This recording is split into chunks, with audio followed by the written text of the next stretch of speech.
up, guys? Enkiri here. Today, I want to talk about a topic that sucks. That's right, it's core training. And yes, I hate the term core as much as you do, but it's not really the fault of the word, but rather the people who have adopted it. Plus, I don't know what else to call it, so that's what I'm going with. Now, I spent the first 10 years of my lifting career doing absolutely zero core or abdominal work. This was in part because intuitively, I knew that things like sit-ups and planks and leg raises were not going to help me become a stronger squatter or deadlifter. I would give things like that a try every now and then, and I could simply feel the uselessness permeating my soul, so I would never continue on with them. They were also so boring to perform that I would rather just eat ice cream and get fat than have to put up with that crap. So instead, I just didn't. And I squatted and deadlifted my way to moderately impressive numbers with no core work to speak of. Recently, however, I decided to give the idea of core training a second look, and I came up with a program that's not only fun and challenging, but one that should also increase performance on all the big lifts while helping to spare the spine by strengthening all the major components that protect it. The program incorporates exercises which cover the three major functions of the core musculature for health and performance. These functions are anti-extension, anti-rotation, and my personal favorite, anti-lateral flexion.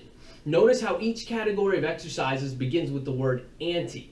That's because the focus with these exercises is simply to create enough tension, a strong enough brace to resist movement, not create it. All the muscles of the core work together as a harmonious unit to maintain perfect posture, and the more resistance they can maintain it against, the stronger they are. If you want to hypertrophy your rectus abdominis, then feel free to do sit-ups and crunches until the cows come home. But don't expect it to have any effect on performance, and do be aware that according to some of the leading research, that sort of spinal flexion can potentially lead to disc herniation. Now, as athletes, we're concerned with spinal health and force transfer. We need to maintain a strong, healthy back so we can maximize our competitive careers, and we need strong core muscles to make sure that force is transferred safely, efficiently, and maximally between our upper and lower bodies. Attacking these three components of core training with a zealot-like ferocity ensures that your core will be bulletproof and energy leaks will be a thing of the past. Before I jump into the program, let me just do a brief overview of each of the three functions so you have a better idea of what each exercise is accomplishing. Anti-extension refers to being able to resist extension at the lumbar spine predominantly by generating massive amounts of tension in the transverse abdominals and rectus abdominis.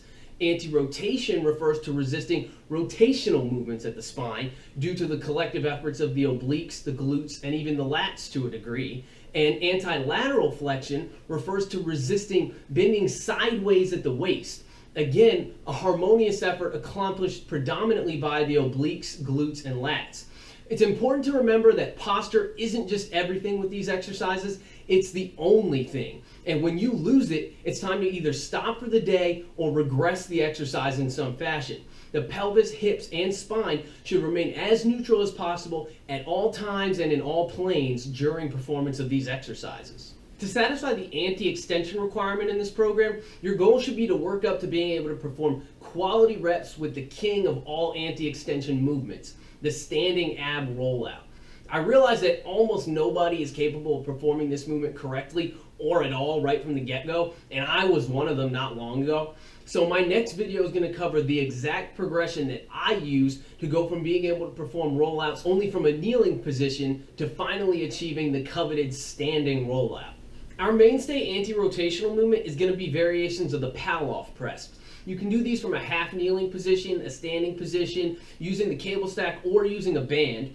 You can do reps some days and just hold the outstretched position other days. So a good deal of variety is possible. The main metric you should use, however, to gauge your strength and progress here should be the basic standing Pallof press using the cable stack, as the standing position is the strongest position to perform the exercise from, and the cable stack offers the easiest form of progression.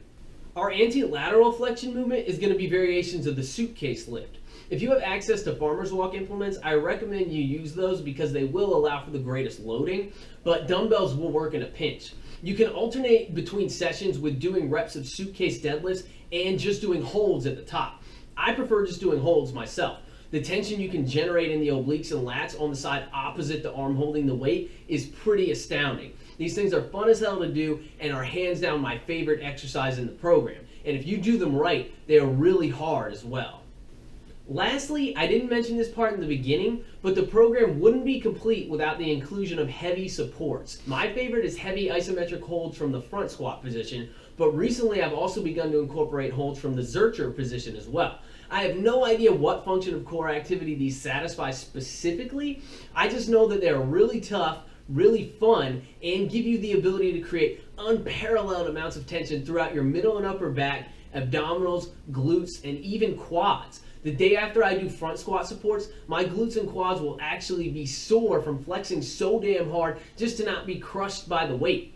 I think it's something you have to try to understand the difficulty of, because by all outward appearances, you look as though you're doing nothing but stroking your ego, when in reality, nothing could be further from the truth.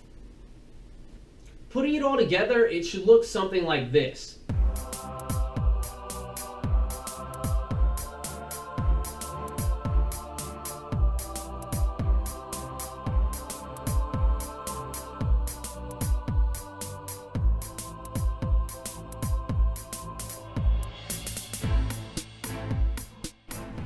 If it wasn't for these exercises, I probably never would have given core training another chance.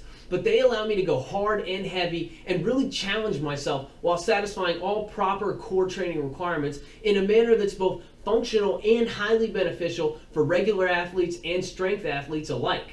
Now they're a mainstay for me, and I look forward to my core training every week and the challenge of progressing my strength in these key exercises.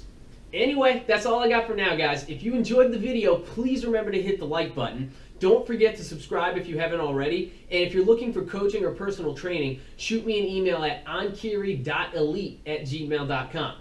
Other than that, keep training hard, and I'll catch you guys next time.